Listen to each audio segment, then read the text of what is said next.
On March 23rd, the Chengnan water plant renovation and expansion project in Lichuan County, Jiangxi Province, achieved a significant milestone with the successful completion of its pipe jacking operation, marking a breakthrough in this major infrastructure renovation endeavor.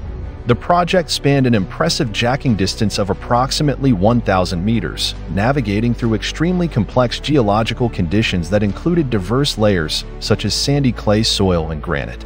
The operation required maneuvering through challenging mountainous terrain, with the hard texture of weathered granite placing particularly high demands on the performance of the pipe jacking machinery.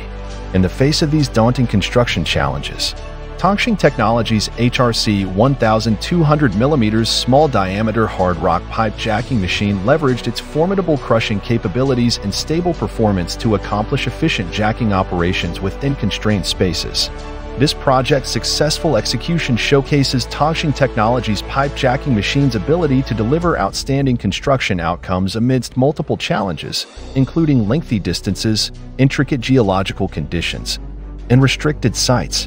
This achievement not only ensures robust equipment support for the Chengnan water plant renovation and expansion project in Lichuan County, but also offers invaluable insights and experience for executing pipe jacking projects under similarly complex circumstances.